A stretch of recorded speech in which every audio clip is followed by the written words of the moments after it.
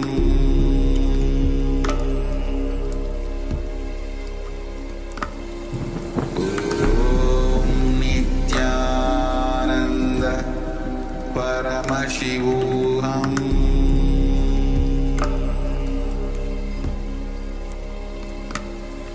Om Nityananda Paramashivoham Paramashivoham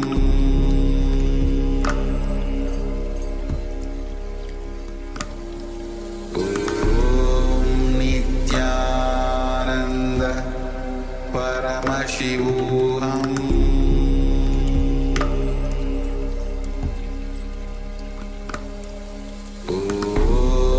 Nityananda Paramashivoham Om Nityananda Paramashivoham Paramashivoham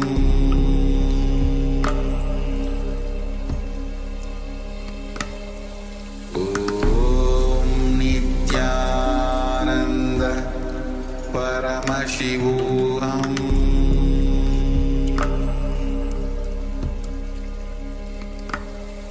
Om Nityananda Paramashivoham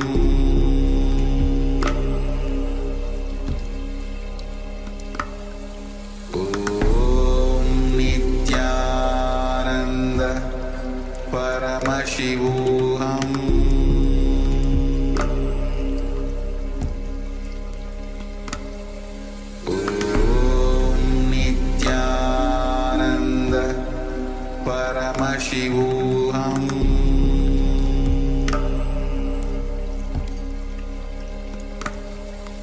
Om Nityananda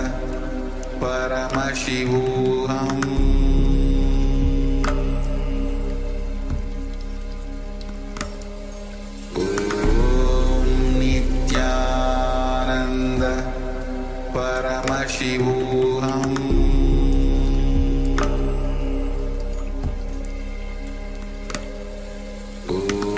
Om Nityananda Paramashivoham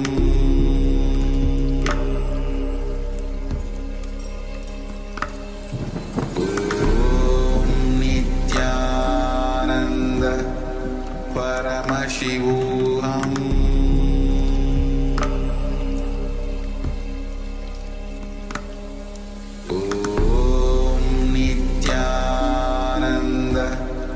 Paramashivoham Om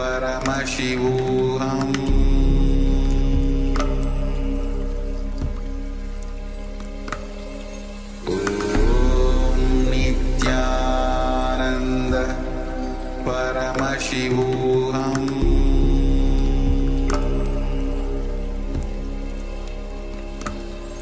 Om Nityananda Paramashivoham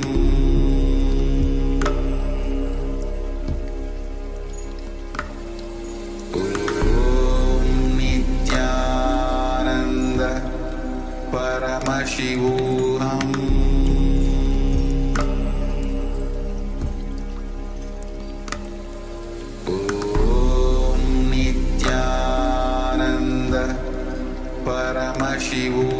Om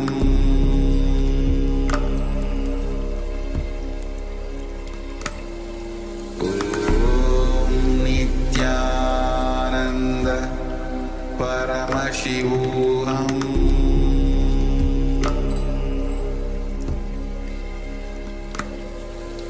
Om Nityananda Paramashivoham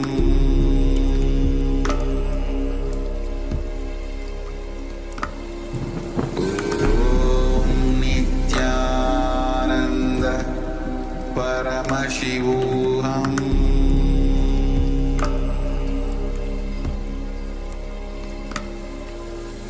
Om Nityananda Paramashivoham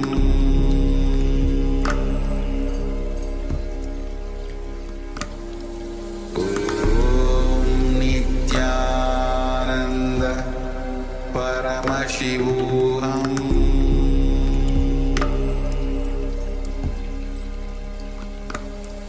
Om Nitya.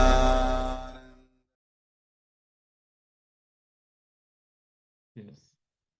You can all now settle down and make sure to share whatever insights you have received, whatever completion you have experienced during this round of the power manifestation. We understand this is not much of a quantifiable power manifestation, so you don't have like a verification step, but you yourself will know whether completion has happened. So if you feel the completion is yet to happen, then just keep sitting, keep scanning your heart, look in. All of us have diluted promises that we have given to ourselves, words that we have given to ourselves, and we have not kept them.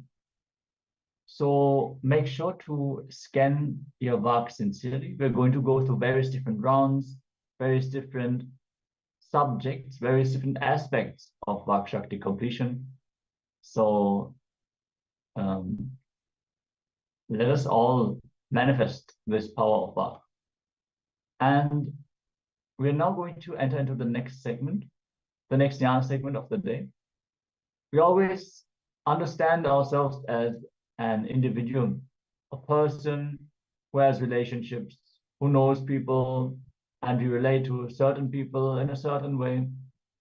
But we don't cognize that these people are actually a part of us. We think, okay, we are a person who has relationships. Actually, relationships are what makes our identity. What other people think about us is a very fundamental aspect of our identity. So if we are in incompletion with someone who is like important to our life, it means that we are not taking responsibility. We're not owning up for that relationship. We are having a blind spot about our very own identity, which we are not willing to look into. So let us learn in this segment from Swamiji how relationships are actually not separate from us at all. This understanding itself will lead to so much completion and will make us feel so good about ourselves if we can cognize the responsibility that we carry towards our relationship as a part of ourselves. So let's listen deeply as Swamiji is sharing these powerful revelations.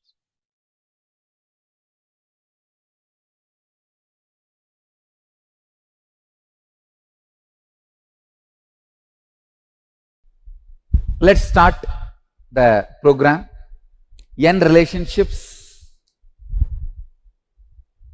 The first statement I want to make, please understand, this is the essence of the whole program. Relationships are not something separate from you. They are extension of you. Please understand. Relationships are not something separate from you. They are extension of you. The way you feel about you, the way you carry you, the things you believe in you, the extension of all this is relationship. For example, if you believe strongly, I am embodiment of love, by more and more love, I only expand, I am not getting exploited, you will not have any disturbance in relationships. It is what you believe as you. It is the extension of you. Relationship is not something outside you. It is extension of you. See, I am not just going to talk about the relationship with your family, with your spouse, with your parents, with your kids. No, I am not just going to touch that. In these 2 days, I am going to give you the formula, relationship with everything in your life. Your health, relationship with your wealth. Understand? You have a certain love-hate relationship with your wealth.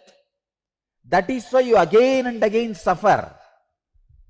These spendthrifts, shopping phobia, all this is nothing but love-hate relationship with wealth. When you know this is your limit and you go on spending, it means what?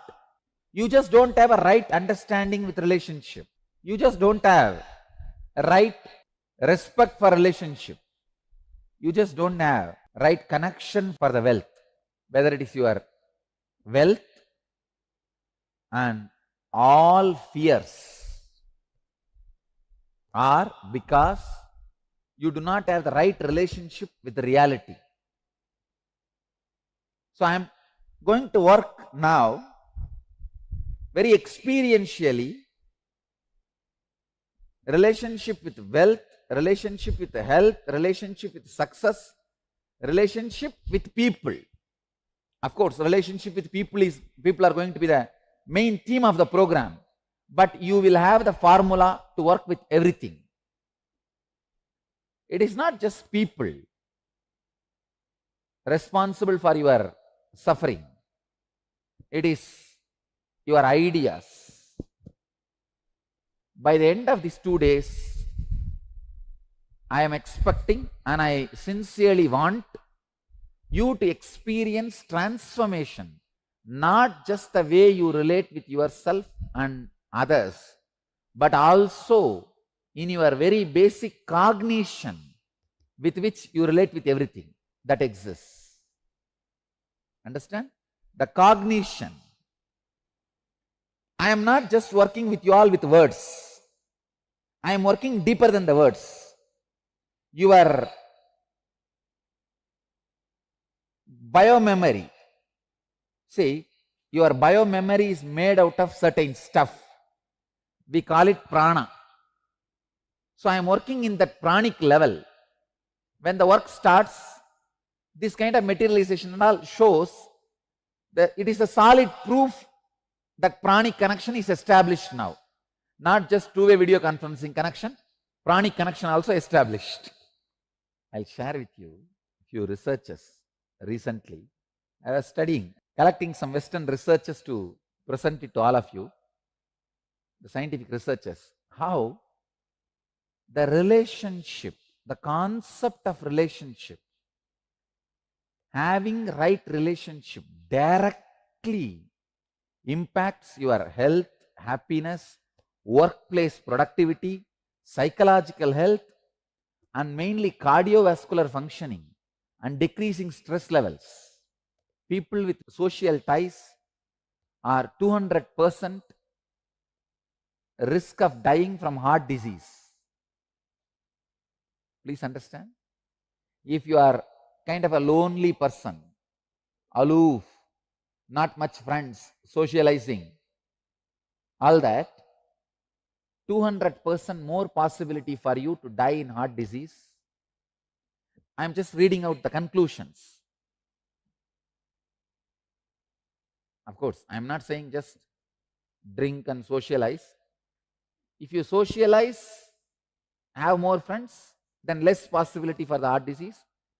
If you socialize and drink, then I can say 300%.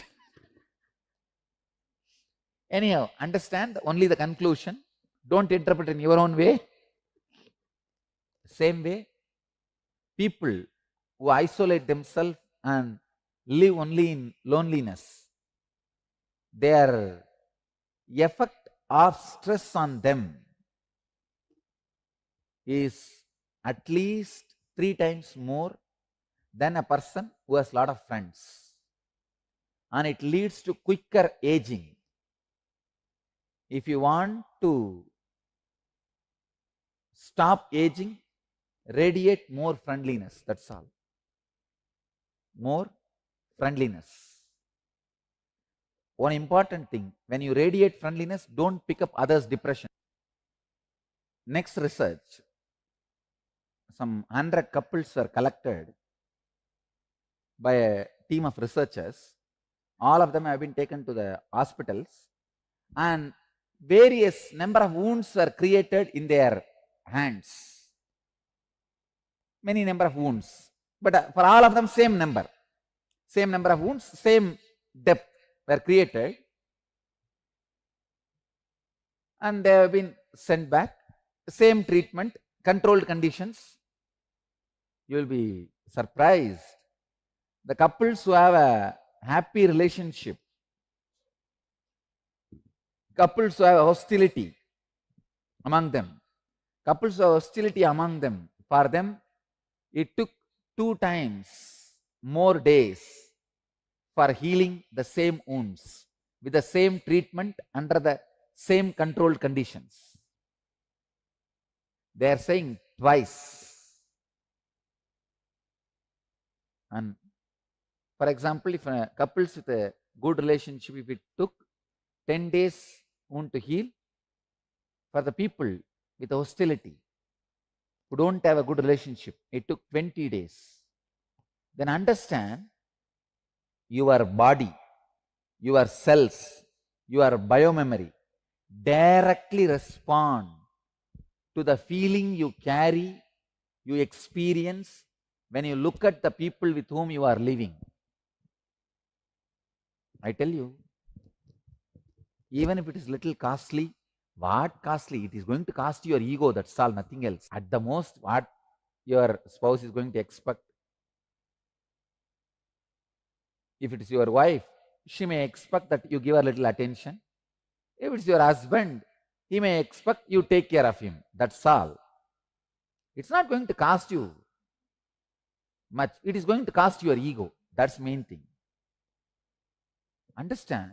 But even if it costs your ego, maintaining happy relationship is worthy. And there are 6-7 more researches done by MacArthur study of successful aging, conducted by National Institute of Aging, and all these researches. I'll just give you the conclusion. Conclusion is, people who have this lonely lifestyle, who don't maintain the relationship, their risk for Alzheimer's is 10 times more. Please understand, 10 times more than people who have a loving cordial relationship with the family and the people with whom they live. See, sometimes you may not be living with family, but with whoever you are living, having loving relationship reduces the risk of Alzheimer's. There are some more conclusions. Finally, everything boils down to this only. They are saying that aging will be slowed down, you will be more younger, your psychological aging will be reduced, the space in which you feel as you will be more settled and balanced. There are some more other technical details. I don't want to get into that. But everything finally gives this conclusion. Relationships directly affect your health.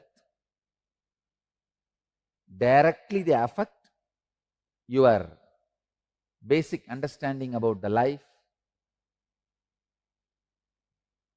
Healthy relationships, even though it is little costly, but it increases your life expectancy, protects your vital organs like brain and heart. Understand? Relationships are not just protecting your heart, it protects your brain also. Alzheimer's, it protects your brain also.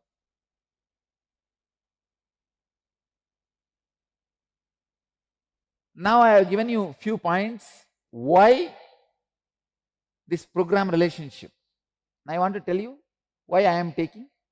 As I said in the first statement, relationship is not something outside you, it is extension of you, because it is related to you. Except an enlightened being, nobody can read you as you are. Please understand, an enlightened being knows you much more than you know you. So that's the reason I have taken the responsibility of working on this relationship. It's very tricky subject, you know. When you tell the husband to bend his ego, he becomes antagonistic to me. If I tell the wife, no, no, no, you adjust and go, she goes against me. I have a lot of problems just because I try to mend the relationships of the families. See, both the fellows are individually highly devoted to me. Somehow human beings feel for relationship you need to remove some part of your flesh and give, which is not true. It is a wrong cognition. You feel for the relationship that you need to remove part of your flesh and give it to others. No, it's wrong cognition. Please understand. I tell you, go on enjoying your very existence, love, life. You will simply see all the relationships around you is just evolving. And relationship has nothing to do with anger management. Understand? All these so-called relationship programs run by these intellectuals, philosophers, psychologists, psychoanalysts, they all go on talking about anger management and all these, that things. Understand? It is not about the actions you perform between each other. It is about the feeling you carry in you about whole. See, it is all about you. It is not about anger. When people come and ask me, Swamiji, how to manage the anger? I tell them simple solution. After your bust, don't, you see, for example, you shout. After 2 hours, don't go and tell your wife or husband or family, no, no, no, I may shout, but I am a very good person at heart. Don't tell all that. Tell them very clearly, I am a bad person. When I am angry, I am a bad person. Just take a stick and beat me and give back. That's it. Tell everybody, give back. Your anger is a clear, calculated risk. Be very clear. It is a calculated risk. When the person gives you back, you keep quiet. So, best way of anger management is tell all the fellows who are victims of your anger, give back. Don't think I am a good person. I am a bad person. When I shout, so come on, you also shout, let us fight. Fight it out. In 2 days, all your anger will disappear, I tell you. You are covered. Be very clear. But you go on believing when anger comes, you are a courageous warrior. When it goes up, goes down, you say, no, no, no, I am a good person at heart. Why don't you look at my heart? All this anger management are this kind of this action-based ideas of relationship management, all is foolishness. Understand?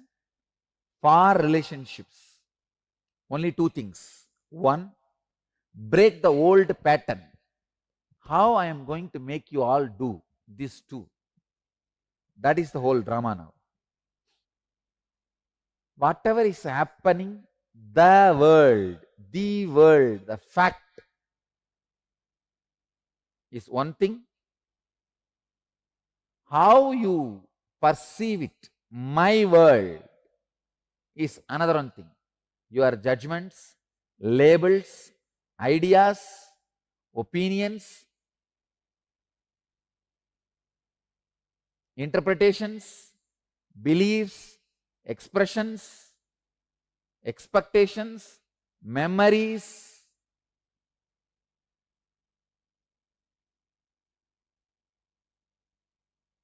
all this put together is my world. The world, fact, is a simple round, simple circle, actual happening, which is given by facts. But your interpretation of the happening given by your cognition, your judgments, your labels, your ideas, your opinions, your notions, your interpretations, your beliefs, your experiences, your expectations, your memories, all these put together creates your own pattern. Just today morning I was telling, arthritis is nothing but the pattern you have about you. I want all of you to know, if your mind experiences enlightenment, it will never come back. If your consciousness experiences enlightenment, it will never come back. But your body does not have a permanent safe haven. No. It has to be maintained. So I will not lose my enlightenment only in my mind, only in my consciousness. So that much my body also will be protected. But all the other rules and regulations of the body does not permanently maintain a high frequency itself once you raise it to the frequency. I wanted to tell this essence to you. Your body does not always retain its highest frequency just because you pushed it to once. Second important truth, the pattern you carry about your body directly impacts the pattern you carry about others also. Just like body's pattern deteriorate, your relationships also deteriorate. Just because you had trust yesterday, it's not that you will have the same trust today. It deteriorates. The perception you carry about what is happening in life is given by your basic cognition. Now in US I have seen so many divorces happening. How you know? First the man will go and get a job in Microsoft or somewhere settled in US. He will get married and take the girl also. And naturally he has to teach driving for her. She has to, because there everybody has to drive individually. Just in the driving teaching, so many marriages will break. No, really I am telling you. Just in the driving teaching, marriages will break. Because these guys, when they try to teach, they show their superiority. And nobody can tolerate. Just teaching driving, how many marriages have broken, I can tell you.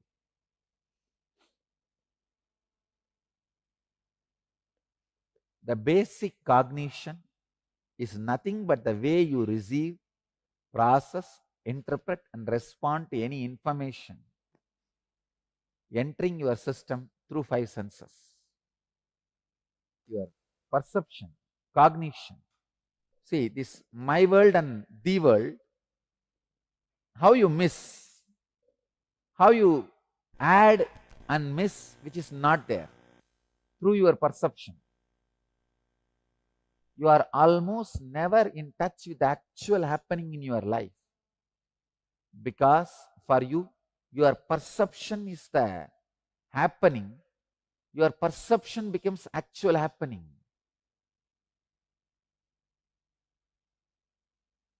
All your expectations about life are also based on your perception and how life should be or should not be. All your expectations about life are also based on your perception of how life should be or should not be. Same way, all your expectations from people in your life is also based on your perception of how they should be or they should not be. This is what I call as fantasy. Not only that, based on your fantasies, you are constantly chisel people in your life. You continuously judge people, resist people, manipulate people based on the way you cognize or perceive them. Your cognition is responsible for the way you relate with life and with people in your life. Your cognition makes or breaks your relationships. Bringing awareness to your cognition transform your whole experience of you and all that exists in your life.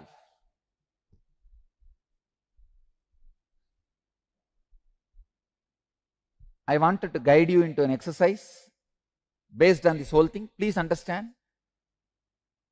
Please do the exercise sincerely. See, now I can take this class in two ways. One, with a lot of enthusiasm, excitement. Hey, all you guys have come from all over the world. You are gathered in all over the world. You are all sitting. You know, both ways I can run, but only with excitement. When I stand and do, the results will be there on you. Same way, you also can do both ways. Wow, I heard so much about him. 2 days I have a chance to spend around him. Come on, let me sit and let me really take maximum from this program. Let me do workout. Let me really make my relationships beautiful. Or anyhow, my wife has dragged me here. Somehow till evening if I manage, then things are done. How to manage till tomorrow evening without getting caught and nicely sleep? Or without getting caught, somehow push the time. You can do in both ways. You also have choice, I also have choice. Which choice shall we choose? Anyhow, I am going to choose first choice only. I am going to be excited, I am going to do it. Now it is up to you. You are going to choose the first choice or second choice. If you are choosing the first choice, really doing it, then do it. See, the whole program, I made it based on exercise and experiments. Experiential. Because these concepts which I am talking to you, I am talking nowadays every day in satsang. So, all these ideas you will get it in the morning satsang itself. You don't need to be here for the class. But the unique thing I am offering in the class is these exercises and experiments where I am expecting you to do it. So please do it. In your notepad, make 2 columns with the titles, The World and My World. Describe the relationship you share with yourself. Recollect and write down the first incident when you first related with yourself. Describe vividly what were the very first impressions you had about yourself in your life. First impression I had about myself as a Swami. This Raghupati Yogi taught me, hey, you are a Swami. I said, what is Swami means? Swami means, he described very clearly, all powerful, all knowing. You will not be bound by the ordinary body. I could not understand. But anyhow, I memorized. In Tamil he said, in Tamil, my mother tongue, he said, I memorized. But I can say still, that one concept, oh God, what it has done to me.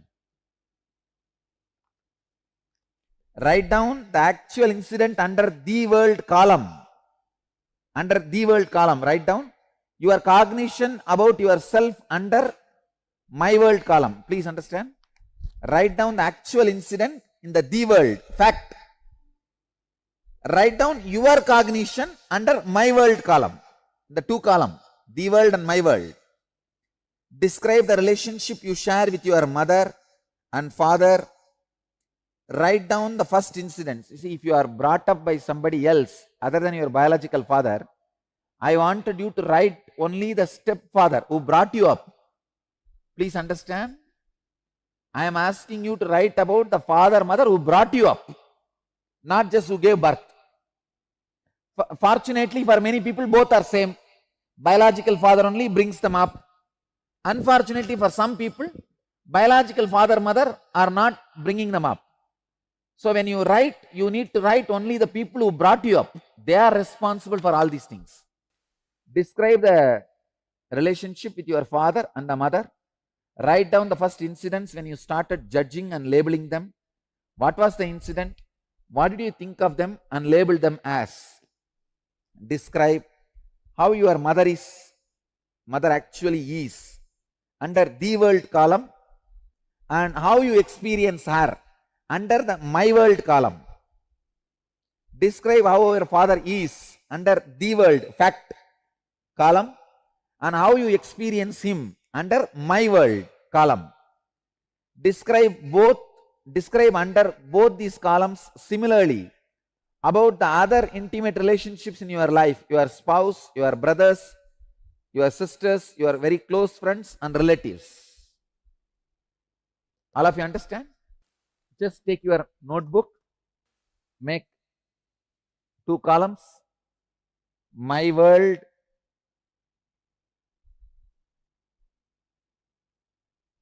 the world. See, one side, the world, fact. The other side, my world. Make the column.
Today is the best day.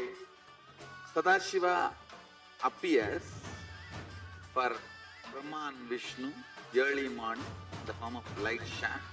Means the consciousness which is beyond time and space enters into time and space. Sadashiva declares, let me become many to celebrate myself. So morning we celebrate he becoming many. You can see every deity, every god, we go on light the lamp. So each, the Sadashiva himself becomes many. So whole campus we went round. It was such high energy. So again the many becomes one. Not only spiritually, even socially this celebration forms a very important part of my life, because this is the only celebration I enjoyed from my birth, at least in this body.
Today is the best day. Sadashiva appears for Brahma and Vishnu early morning in the form of light shaft. Means the consciousness which is beyond time and space enters into time and space. Sadashiva declares, let me become many to celebrate myself. So morning we celebrate he becoming many. You can see every deity, every god, we go and light the lamp. So each, the Sadashiva himself becomes many. So whole campus we went round. It was such high energy. So again the many becomes one. Not only spiritually, even socially, this celebration forms a very important part of my life, because this is the only celebration I enjoyed from my birth, at least in this body.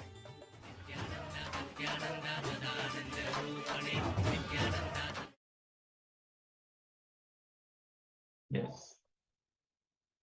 We learned how our relationships are a direct extension of ourselves, how the things that we believe, the things that we cognize about ourselves and others directly relate into how those relationships play out. So now we are going to enter into the completion with others. First thing you need to do is decide, I have to bring completion with others. With whomever I am living, this decision starts the completion with others. Your cognition is the way you receive.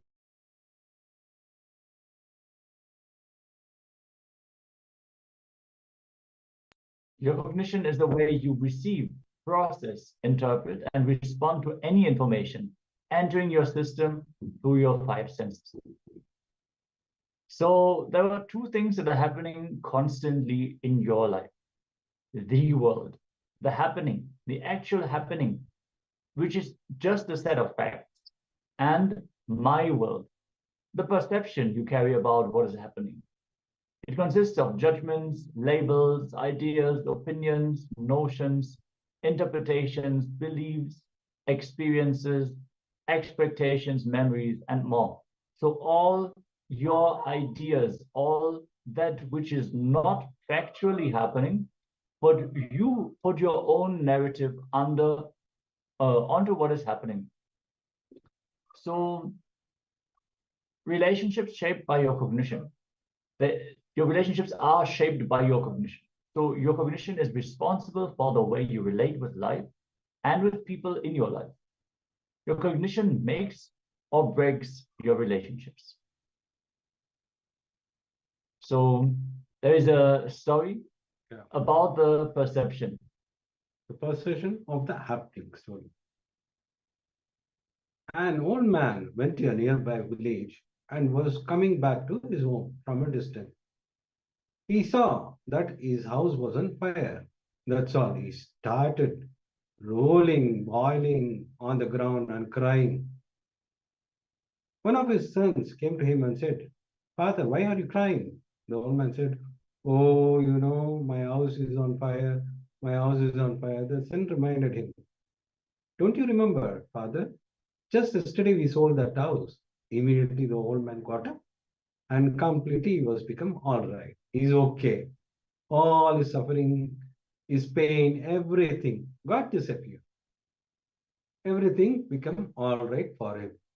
But in few minutes, the second son came and told him, Father, we sold the house, that is true, but the money has still not come to us. Now, we have not yet received the money. Immediately, again, the old man started rolling on the ground, crying, oh, my house is on fire, my house is on fire, my house is on fire. It was the same house burning for a few minutes. It was a suffering for him. The next few minutes, it was the same suffering. It was not a suffering anymore. Then again, after some time, it was suffering. So it is nothing but his perception, how his patterns are cognize the happenings. Now, why completion with others matters? In Bhagavad Gita, 4th chapter, in Jnana Karma Sannyasa Yoga, 11th verse, Bhagavan is very beautifully describing. Whatever form in which you approach me, I appear to be to you in that form. You always see the world the way you are, not the way the world is. Yata mam praptyante tan tata eva bhajami ham. Mam vartma anuvatante manushaya partha sarvasaha.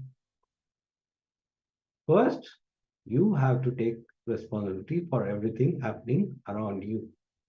You have to cognize that you are the source of happening for everything around you. So understand, first you have to take responsibility for everything happening around you. You have to cognize that you are the source of everything happening around you. Completion with others is not saying, I am sorry. It is not apologizing. It is not about being wrong or right. Feeling sorry comes from powerlessness. Completion comes out of responsibility, not of powerlessness. Anything you consciously build stays with you and makes you more and more powerful. True love and fulfilling relationship is your birthright. Fulfilling relationship means relationships that remind you again and again of and give you the experience of oneness is true relationship. So now to the purpose of completion. The purpose of completion is not just healing your relationships. Your whole energy and consciousness will be different. Please know that what happened was not wrong. What is happening is right. Completion is right. Past is not wrong. We have that understanding. Oh, I took the wrong decision in the past. If we carry this belief, we will not step out of it. Completion is the power to change even your past. It is not that what has happened in the past is wrong, but completion is right. You are not blaming or complaining.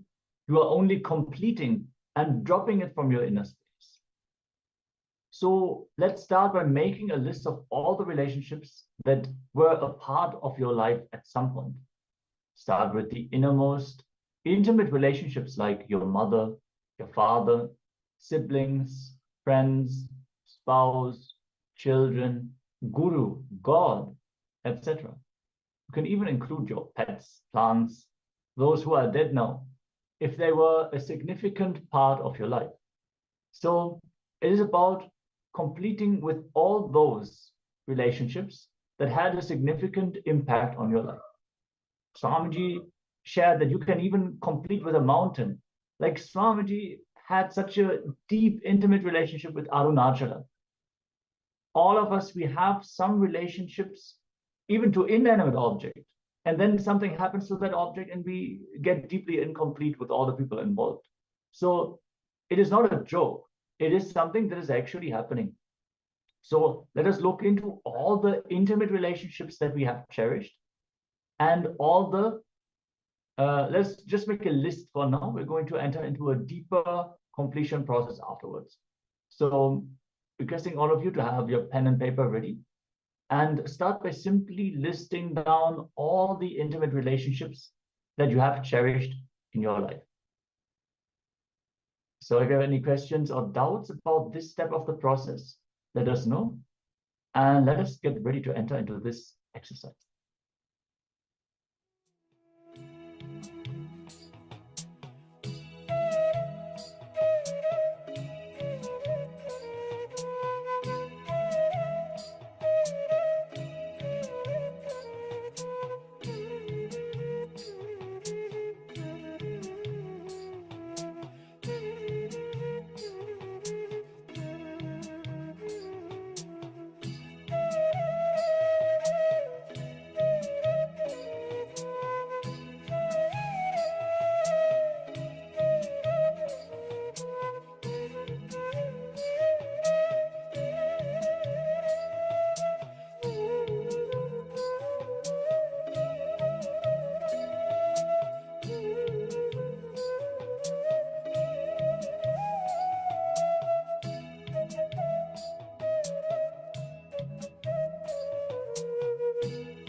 Yes. Now that you all have noted down the list of your meaningful relationships, we're going to enter into the process. So in your notebook, make 3 columns with the following titles: My Incompletions, The World, and My World. So for each of your family members, for all the incompletions that you have created, that you are experiencing, note down what was the world, what was the happening, factual happening as it happened, and my world. What is my interpretation, my experience of the actual happening? So let us take a few moments. It's going to be a little bit of an extensive exercise. So if you have any questions or doubts, let us know. And let's get ready to enter into this step of the process.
Yes. My world versus the world. If we sincerely look in and analyze, you will see all these incidents, no matter how horrible they might have seemed to us, no matter how much they have been haunting us. The fact that we have been suffering because of them is because of the my world, the ideas that we created about the incident, the intentions of people, the subtext of the entire situation. That is what we experience based on our beliefs, our ideas, our decisions, cognitions that we have arrived at. If we look back at the incident as it happened, without any interpretation, yes, there might have been pain in that incident, but that doesn't mean that we have to suffer even now. It doesn't mean that we have to stay away from a beach just because we had a bad experience at that beach. It is not that every beach is dangerous just because we witnessed a murder on a beach once.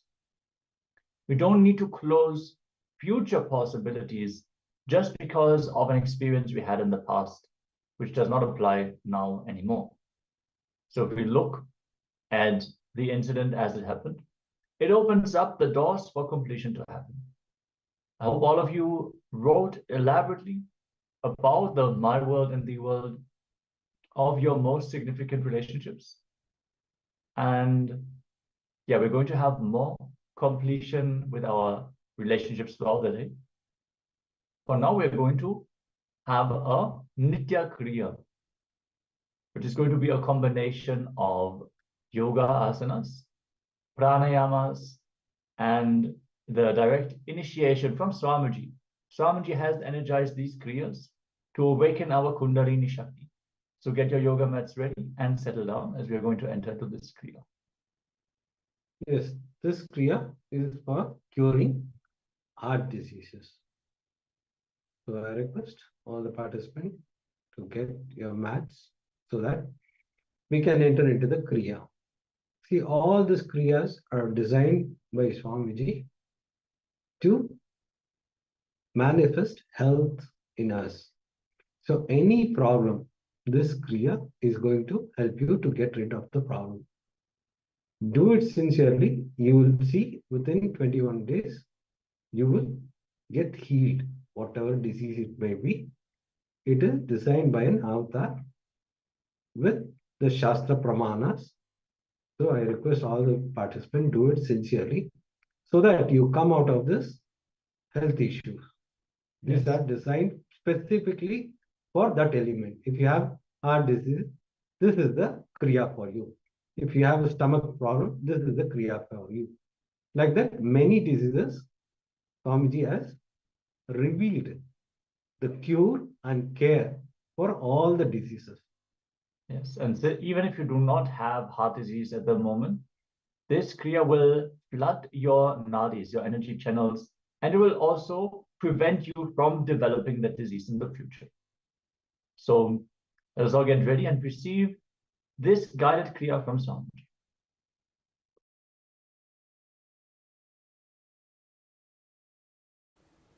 Let's enter into kriya today.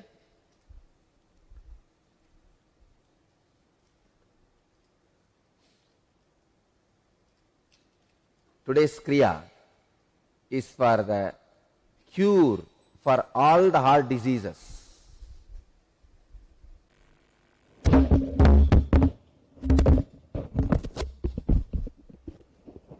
Let me describe step by step. Actually, I am doing so much work on the body. I am evolving a new way.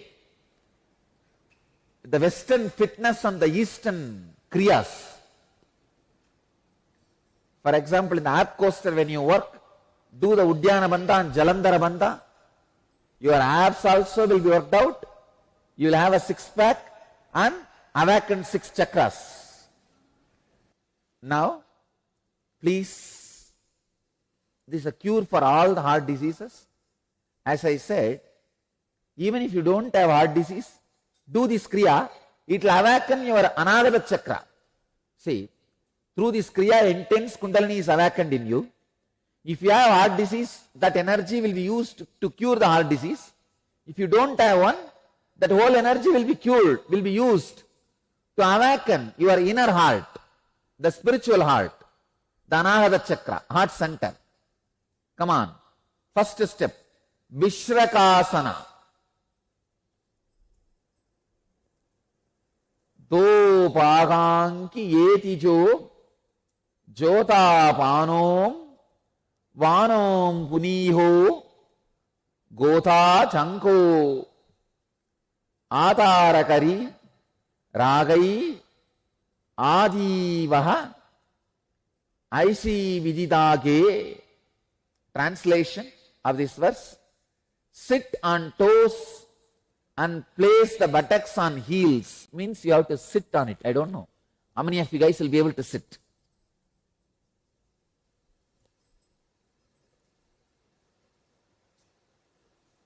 Spread knees sidewards on the ground.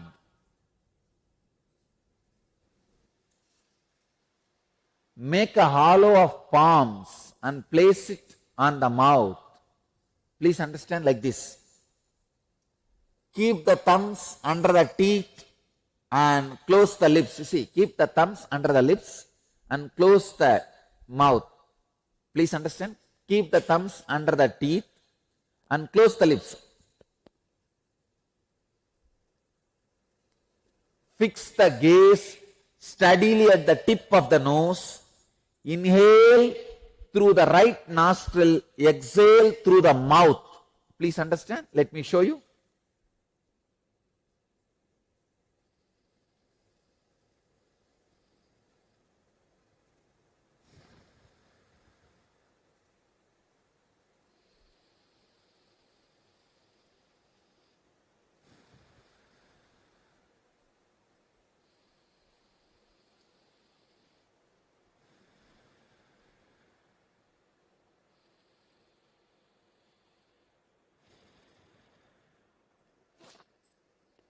Understand? Put your thumbs under the teeth and close the lips. Fix the gaze steadily at the tip of the nose. Inhale through the right and exhale through the mouth. Do this 21 times. You can close your hands nicely like this. Do this 21 times.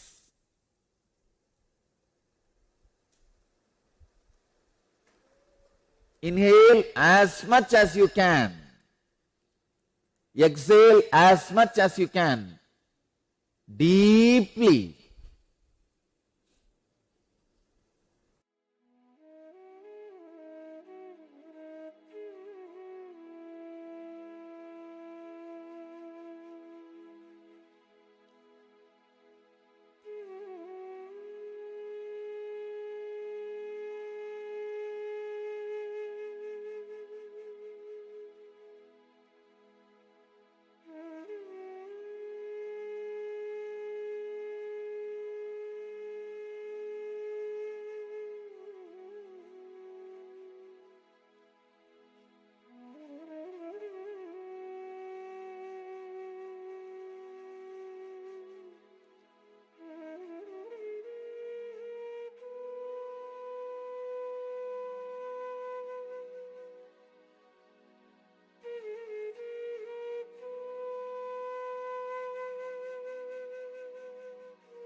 Inhale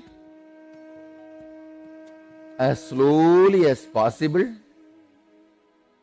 Exhale through the mouth as slowly as possible. Inhale through the right nostril as slowly as possible. Exhale through the mouth as slowly as possible. Understand, through this process, the prana you are sending inside the body directly goes to the heart center. Do it at least 21 times. When you do in the house, Every day, do it 51 times.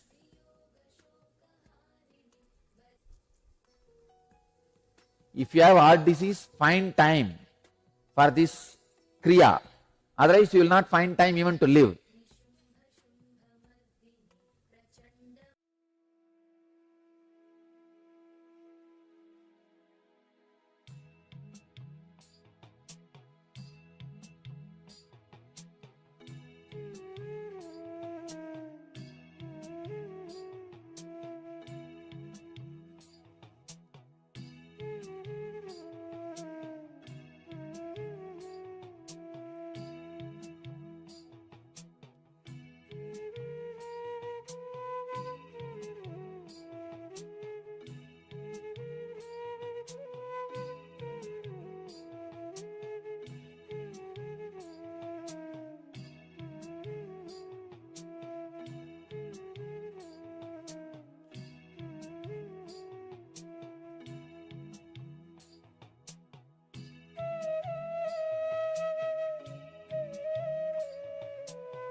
next step.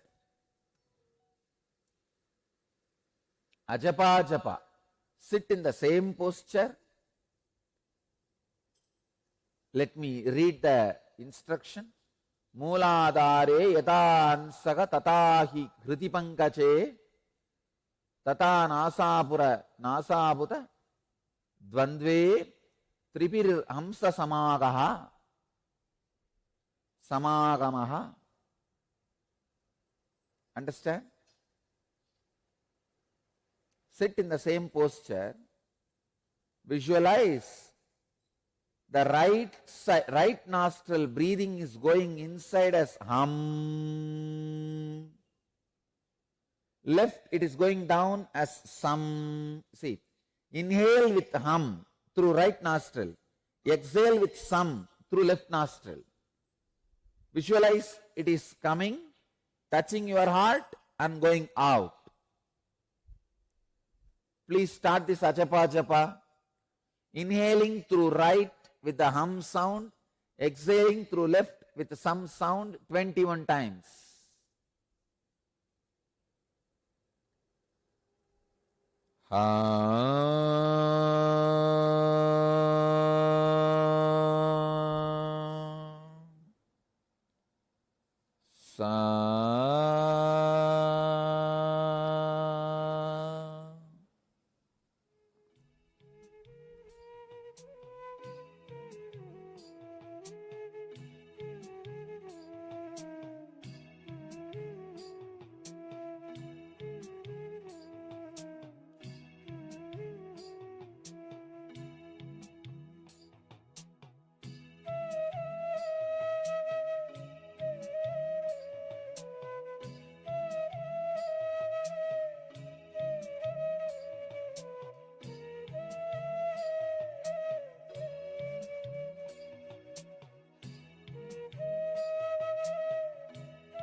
Murcha pranayama. Please understand. Sit in the same position, same posture. At the end of the inhalation, gradually become fixed on Jalandhara Bandha, then exhale slowly. This is called the fainting or swooning pranayama, as it makes the mind inactive and thus confers bliss. Let me read the sutra. Pura kante kadattaram batva jalantaram shanaihi rechayen murchanas keyam manomurcha sugapradaha. Sit in the same posture. Place the palms and hands on the knees. Close the eyes. Inhale slowly and deeply through both nostrils. Do Jalandhara Bandha, means putting your chin on the chest and lock as long as you can, as long as you are comfortable. When you are feeling little not comfortable or uncomfortable, discomfortable, please release through both the nostrils.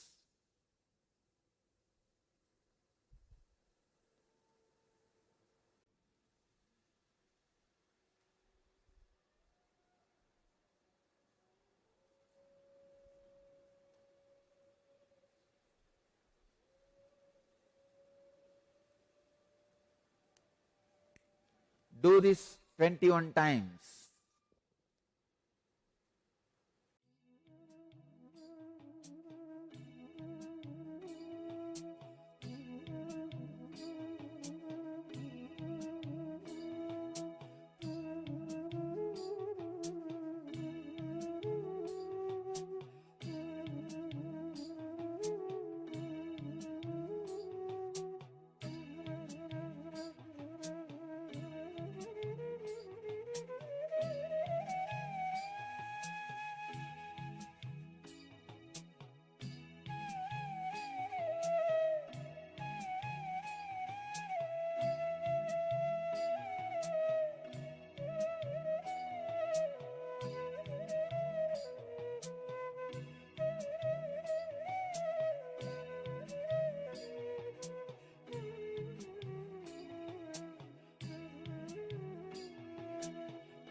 next step.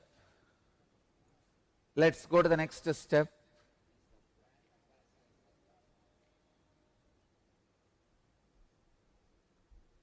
Sahita pranayama. Please understand this. Sahito dvivitata proktaha sagarbascha nirgarbaha sagarbo bejamucharya nigarbo bejavaritajaha bihavarjitaha. Sahita kumbhaka is of two sorts, Sagarba and Nigarba. The Sagarba is performed with Bija mantra, Nigarba without Bija mantra. Understand? Inhale and hold the breath inside with one Bija, Hreem, Hreem, Hreem, Hreem, Hreem, Hreem, Hreem, as many times as possible. Hold with this, repeating this Bija in the mind. When you can't hold anymore, relax. Do this 11 times. See, I am awakening all your subtle energy centers so that any heart diseases you carry completely gets healed. Please start doing. Don't use the fingers now. It's only supposed to be done just with the power of the sound. Like a inhale, reem, reem, reem, inside, not verbally. When you can't, relax. Do it.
Now stop.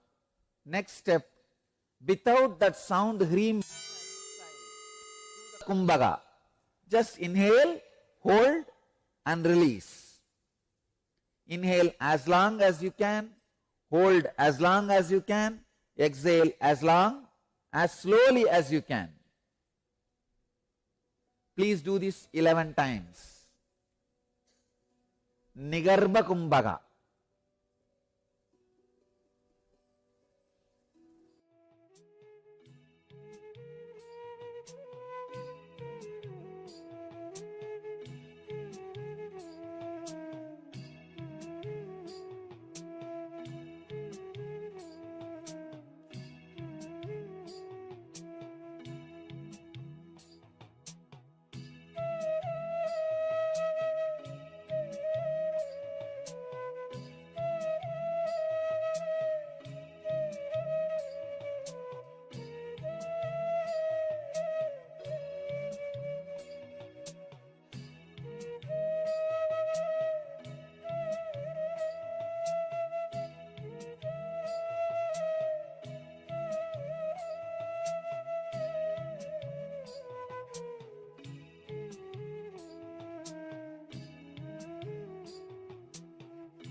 I bless you all who are sitting with us at this moment in 663 places through NTV, 19 places two-way Nayanadiksha, in 226 cities, in 20 countries. Let you all achieve, experience, live, express, radiate and share the eternal bliss, Nityananda. Thank you.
Today is the best day.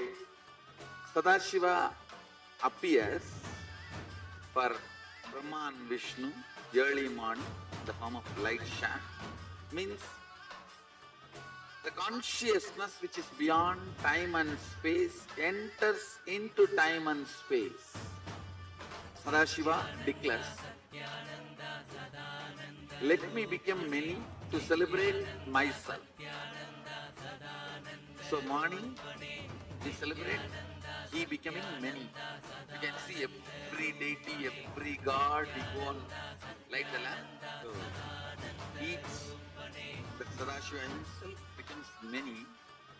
So whole campus we went round. It was such high energy. So again the many becomes one. Not only spiritually, even socially, this celebration forms a very important part of my life, because this is the only celebration I enjoyed from my birth, at least in this body.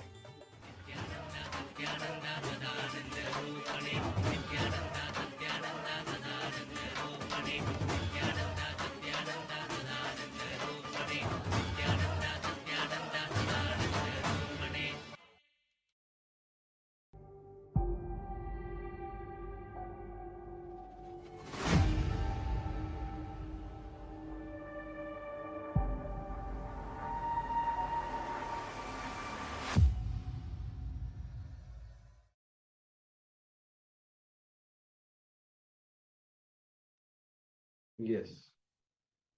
Now, after this powerful Kriya, let's enter into the power manifestation. I request all the participants to sit straight so that we can enter into the power manifestation.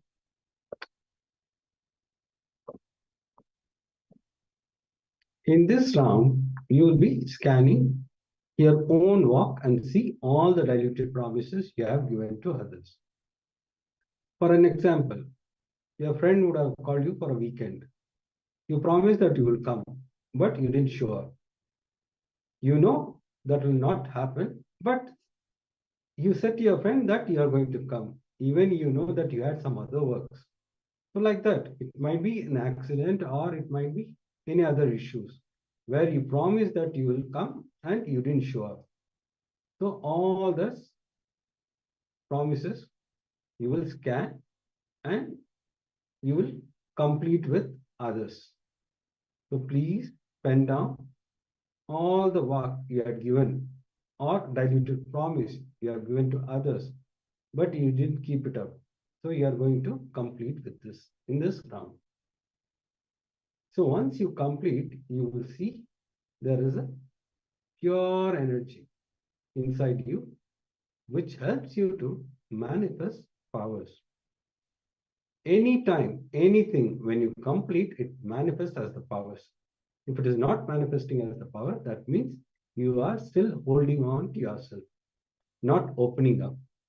So I request all the participants, completely do it with all the sincerity, and Swamiji will manifest powers through you.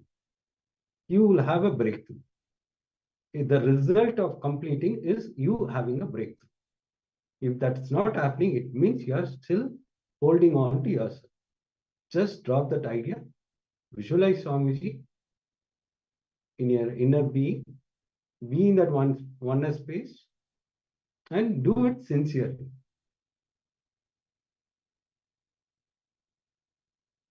So now just settle down, connect to Swamiji. Visualize Swamiji in your inner space and surrender to that space of oneness where you and him exist in oneness as one. Swamiji is sitting where you are sitting and he's manifesting the power. Chant the Mahavakya. Om Nityananda Paramashivoham. Om Nityananda Paramashivoham. Om Nityananda Paramashivoham. Turn your gaze inwards and just rest your awareness on the throat region where the Vak is reflecting on this body. And let Swamiji reveal all the diluted promises you have given to others. Yeah, this Mahavakya actually will help you. Whatever which is sitting, which is like a blind spot, will open up. Actually, we won't be able to see all the things, but this Mahavakya is going to help you to see exactly the blind spot. All that will open up when you start doing from the earliest moment, whichever the earliest one, you can start writing. Surely you will see automatically it will start opening up. Yes, now let's enter into this power manifestation of scanning your own walk.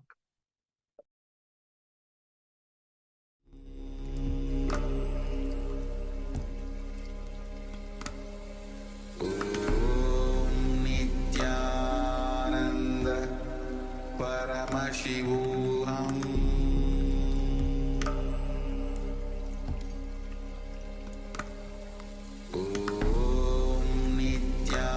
Nityananda Paramashivoham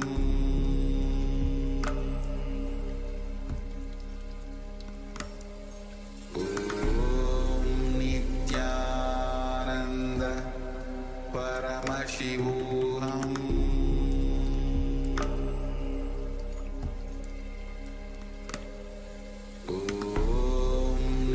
Nityananda Paramashivoham Nityananda Paramashivoham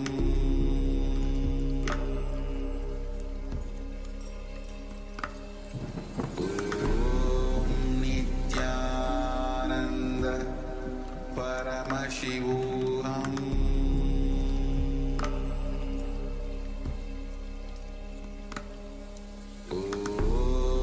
Nityananda Paramashivoham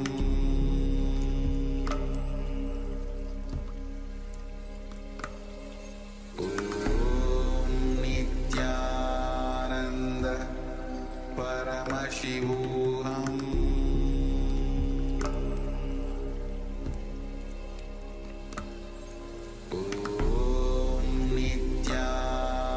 Nityananda Paramashivoham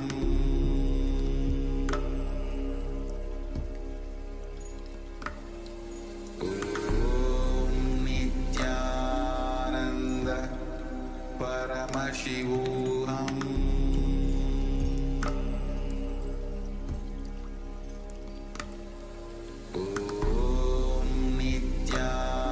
Nityananda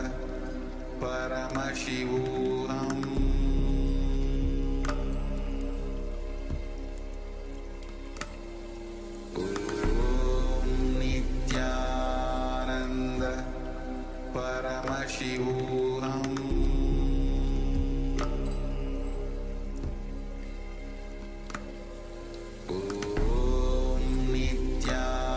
Nityananda Paramashivoham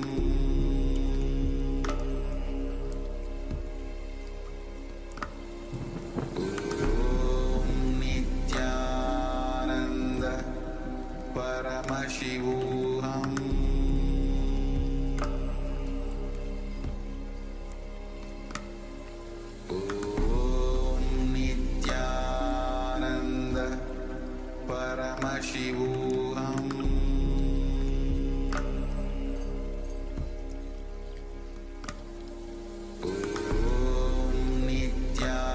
Nityananda Paramashivoham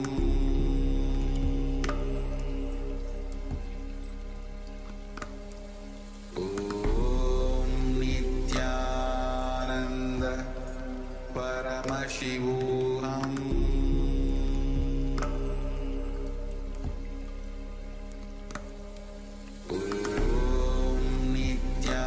Nityananda Paramashivoham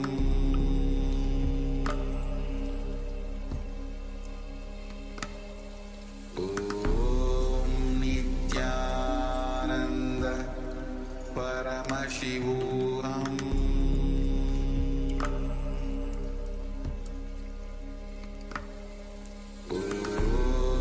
Nityananda Paramashivoham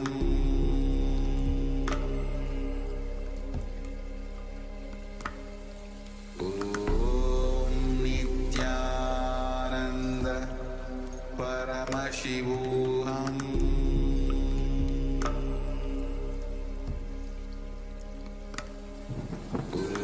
Om Nityananda Paramashivoham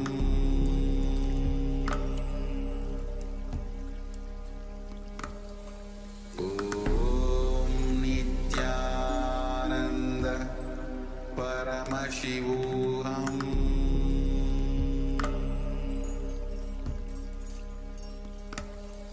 Om Nityananda Paramashivoham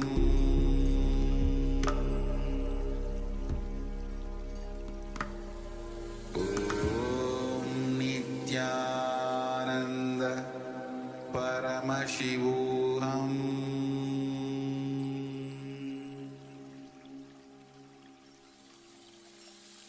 I bless you all. Let you all open all your three eyes.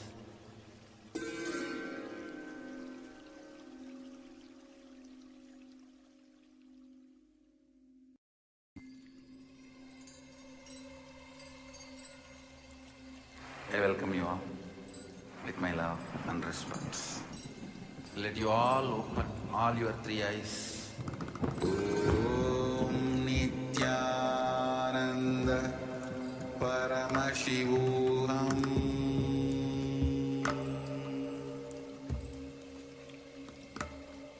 Om Nityananda Paramashivoham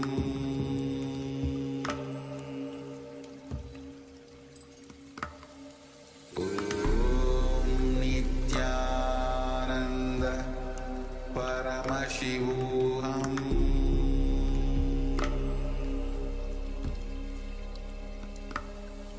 Om Nityananda Paramashivoham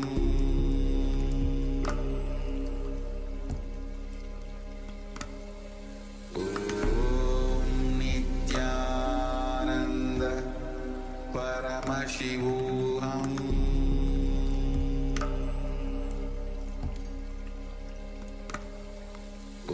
Om Nityananda Paramashivoham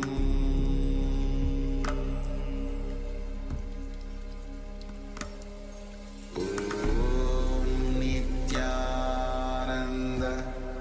Paramashivoham Om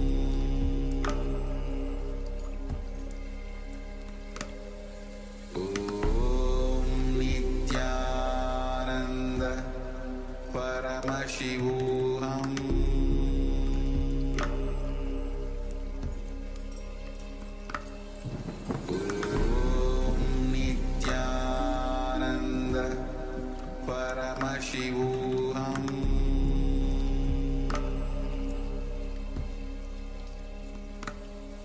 Om Nityananda Paramashivoham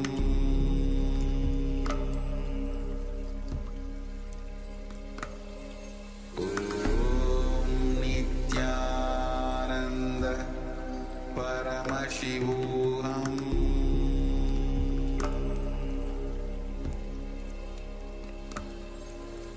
Om Nityananda Paramashivoham